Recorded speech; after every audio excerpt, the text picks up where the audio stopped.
अस्सलाम वालेकुम रहमतुल्लाह। Welcome to Bilal Moin channel. अगर आप नए मेरे चैनल पर तो प्लीज़ ज़रूर सब्सक्राइब करें और मुझे फॉलो करें इंस्टाग्राम पर और फेसबुक पर।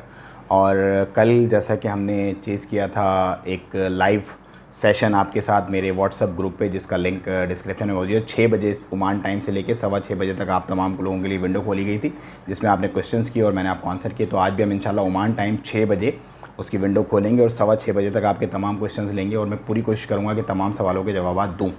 और इसके साथ ही एक बहुत इम्पॉर्टेंट न्यूज़ है आज, वो आपने लाजमी अमल करना है क्योंकि वो हर एक बंदे के लिए है। और उसके साथ ही हम डिस्कस करेंगे mission ration, corona virus updates और उसके साथ एक नसीहत। जैसे कि हमने एक नसीहत का सिलसिला शुरू किया, कल की एक नसीहत थी कुरान को समझ के पढ़ें तर्जुमे के साथ ताकि हमारी ज़िंदगियों में आए। इसी तरह आज की भी एक नसीहत है। तो हम स्टार्ट करते हैं मिशन राशन से। अल्हम्दुलिल्लाह अल्लाह पाक के हुक्म से मतलब एक आउट ऑफ आप कह लें कि मेरी जो सोच थी, क्योंकि वो एक ख्वाब था, एक ड्रीम था, अल्हम्दुलिल्लाह अल्लाह पाक उस ड्रीम को मुकम्मल करवा रहे हैं। और मैं नहीं हूँ कुछ भी, और जो भी लोग मेरे साथ जुड़े हैं उनकी भी कोई औकात नहीं, हमारी कोई औकात नहीं है। बस अल्लाह पाक की ज़ात है कि वो इतना बड़ा काम और ऐसे करवा रहे हैं, हमें पता ही नहीं चल रहा। इधर से लेने वाले की रिक्वायरमेंट आती है, इधर से देने वाले पहुँच जाते हैं कि यार बस ठीक है, इस एरिया में इतने इतने ये वो। तो हम बहुत शुक्रगुज़ार हैं आपके, और जो भी लोग कॉपरेट कर रहे हैं और जो भी लोग ले रहे हैं उनके भी हम बहुत शुक्रगुज़ार हैं। अल्लाह ताला इस कार खैर में हमें कामयाब और कबूल फ़रमाए। और आप लोगों से भी ये रिक्वेस्ट है कि ख्वाब बड़ा देखें।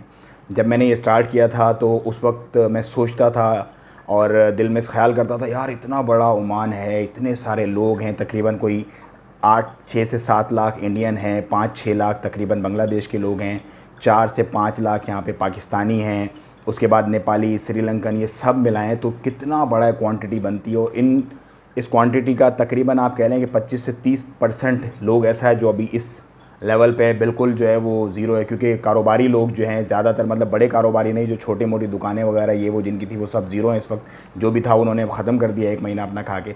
लेबर तबका ज़्यादातर जो ब्लू कॉलर था वो तो बेचारा पहले दिन, जो दूसरे दिन लॉकडाउन का था उसी दिन से उसकी हालत ख़राब हो गई थी। तो वो इतना बड़ा ख्वाब था, वो सोचता था कि नहीं होगा, लेकिन अल्लाह पाक ने जब उसमें हमने थोड़ी सी एफ़र्ट की, कोशिश की, रिक्वेस्ट की, तो अल्लाह ने ऐसे असबाब बना दिए कि वो इतना बड़ा जो ख्वाब था वो अब ताबीर हो रहा है। और मैं अपनी आँखों से देख रहा हूँ उसको ताबीर होते हुए, और मैं परेशान हूँ, हैरान हूँ। और मैं अल्लाह का शुक्र अदा करता हूँ, जितना उस रब की ज़ात का शुक्र अदा करें बहुत कम है। इस कार खैर में बच्चे भी जुड़े हुए हैं। आपको पता है लोग राशन ख़रीदते हैं, उनके बच्चे जो हैं वो पैकिंग्स करते हैं। तो अल्लाह ताला उन बच्चों को और उन वालदैन को भी बहुत जो है अजर दे इसका। और आप भी अपने बच्चों को इसी तरह से मोटिवेट करें ताकि बचपन से उनके अंदर एक देने वाली हिस्स जो है वो जाग जाए और वो उन्हें पता चल जाए कि यार ये कितना बड़ा काम होता है। तो मैं शुक्रगुज़ार हूँ उन तमाम लोगों का जो जुड़े हुए हैं हमसे मिशन राशन में। आज अल्हम्दुलिल्लाह हमारी बुरेमी में, गोबरा में, सीब में, खूद में, अज़ेबा में और हमरिया में ये डिलीवरीज़ आज हमारी हो रही हैं। और सलाला में भी हमारी आज डिलीवरीज़ हो रही हैं, अल्लाह के हुक्म से, अल्लाह पाक करवा रहे हैं। तो अब हम डिस्कस करेंगे बड़ी खबर। वो बड़ी खबर ये है कि आपने कोई भी झूठी खबर देखनी नहीं है, झूठी खबर को शेयर नहीं करना है, क्योंकि पब्लिक प्रोसिक्यूशन जो है प्रोसिक्यूट कर रही है उन तमाम लोगों को। आपने देखा होगा बहुत सारे इवन यूट्यूब पे भी मक्खन मिर्च मसाले लगाने के चक्कर में ख़बरों को उलट पुलट कर देते हैं। मतलब जो एग्जैक्ट न्यूज़ कुछ और होती है, उसके अंदर से एडअप करके चीज़ें उसको पता नहीं क्या का क्या बना देते हैं। तो आपने अव्वल तो उनको देखना नहीं, अगर देख भी लें तो उनको फॉरवर्ड नहीं करना आपने किसी को भी। अथेंटिक जो न्यूज़ सोर्सेज हैं सिर्फ वही आपने फॉरवर्ड करनी है लोगों को, अदरवाइज़ आपको प्रोसिक्यूट किया जा सकता है ओमानी लॉ के मुताबिक। ये मैंने एक कटिंग भी लगा दिया, आप देख लेंगे इसको।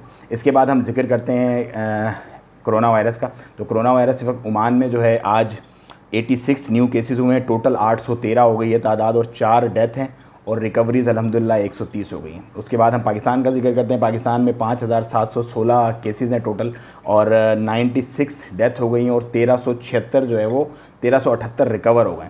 उसके बाद हम इंडिया का जिक्र करते हैं। 10,541 केसेस हो गए हैं टोटल, और उसके बाद 358 डेथ्स हो गई हैं, और 1205 रिकवर हो गए। 358 डेथ्स को आप घबराइएगा मत, क्योंकि इंडिया की आबादी बहुत बड़ी है, तो इसलिए वहाँ पे डेथ रेशियो ज़्यादा है। मेरा काम है आपको रिलैक्स करना, ना कि आपको बहुत बना चढ़ा के बातें बता के पैनिक करना। प्लीज़ रिलैक्स रहें, बिल्कुल सुकून चिल करें, इंशाल्लाह ये मरहला भी हम पास कर देंगे ऐसे ही।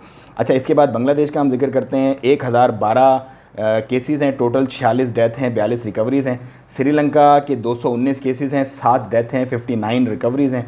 नेपाल के 16 केसेस, 0 डेथ और 1 रिकवरी है। अच्छा जी, इसके बाद हम एक नसीहत पे काम करते हैं। नसीहत देखें, आप इज़्ज़त कमाएं, क्योंकि इज़्ज़त एक ऐसी करेंसी है कि जो आपको किसी भी बैंक से लोन नहीं मिल सकती। और मैंने बहुत सारे पैसे वालों को इज़्ज़त वालों से गिड़गिड़ाते हुए, रिक्वेस्ट करते हुए देखा है।